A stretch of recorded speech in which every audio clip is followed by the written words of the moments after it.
before it goes up on the roof, I wanted to show off the Starlink backpack.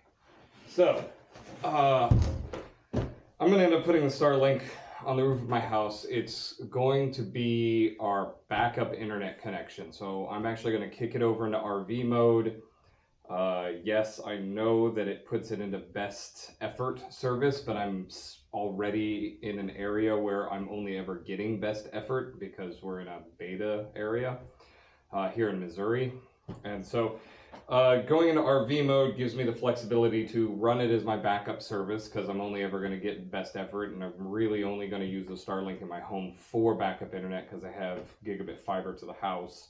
So putting it in RV mode, having the backpack gives us the flexibility that when we do go camping or out into a long-term place where we think we might need internet but won't have it, we can just hop on the roof, which in our particular case is really easy. There's a flat access, and put it in stow mode.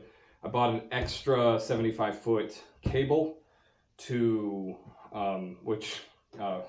thanks for whoever made the comment in my last video. Yeah, it's not USB-C. It is definitely some sort of proprietary connection, but I bought an extra one so that it can sit in this bag and I can just disconnect it, tuck the cable from the back of my house. I'll have a video of me mounting this dish later. But I can then just take this on the road, toss it in the back of a car or whatever, and hike away with it. So I got two videos here. I'm going to try to edit them together so that we can get a little bit of overhead. But pretty slick solution here. Nice and rubber sealed zipper area. I'm going to spin it around this way.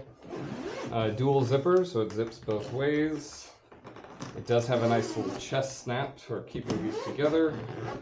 Top unfolds. Just some good old-fashioned foam in there that's already started to adapt to the side of my back. A nice little packing guide that I just left in here. It does look like it slid a little, but the dish fits in here really snug, really well. And I think I disconnected the cable from it. So yeah, in stow mode, fits in here. I'm gonna go ahead and carefully rest it over here. It does have this nice pad that flops in, has a hole for the pole to fit through and protects it from the legs. Legs fit in very securely, very snug. And then the unit just slides in like so. Alright, I'm just going to rest it in there. I don't want to snap it into place. You can see here in the box they provide a couple of nice kind of felt-ish bags with pull strings. So you can put your power in, and one for, so it falls over, one for the extra power cable that I got, which will just sit here in the bag. So, or power cable, data cable, I guess is what it is, I'm sure. So this is just the 75-footer. I think that's the smallest they sell. So that's the one that comes with it. I bought a second one. It's plenty long enough for my home to get from the roof, just a one-story house. Well, one story with a basement. I'll show that later. Also have the Ethernet adapter at the house so that I can put this into bridge mode. I found out we can get these into bridge mode now with that adapter. So this is here. This cable out in the wall. And then there's a nice snug spot for the modem-y, router-y, meshy, all-in-one. They call it officially the router. So everything fits into the backpack incredibly well. It's incredibly light, even with the dish. I mean, the dish isn't particularly heavy, obviously, but it fits in here incredibly well. So if you think you're going to be RVing with this, rather than hanging on to the actual box that the unit came with, or you think you might need to travel or transport it, or you think you're going to be out in the wilderness and might need internet. This is a really great solution. It's really well thought out. I mean, it's fundamentally the same kind of layout as the actual box that it ships in. Really easy to repack. Again, there's a nice little manual that tells you where all the pieces go. What's nice is it does have a bag for everything, so you don't have just like loose wire in there getting all tangled up and causing problems. Oh, it does have little drawstring cinches. It has one on each side. I mean, fundamentally you cinch one side, the other side can't really uncinch, but you know, whatevs. Won't argue, we'll use it. It comes on this bag too. There we go, keep things from getting loose. All right, those are in. Ta-da. Dish out. All right, legs go in first. They go in upside down like that.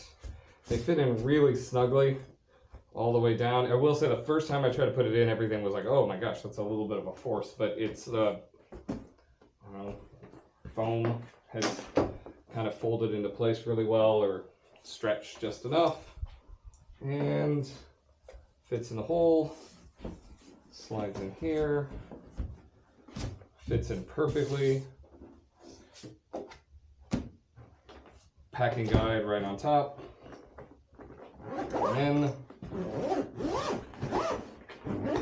zip it up, and away you go. I will say that everything feels really top quality. The outside is kind of a rubbery plastic textured feel. It does initially looks really top heavy, but it's very not.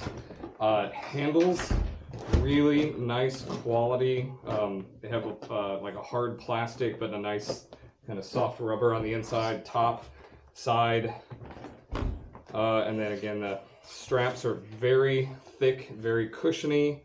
Everything seems very well stitched together.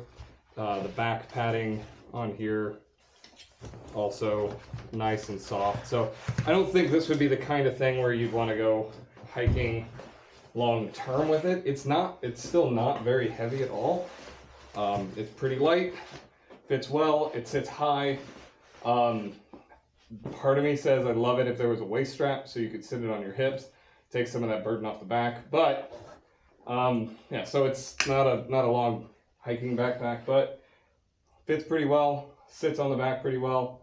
And cinch it up and adjust everything you might need to adjust to get it in the right spot so it feels good.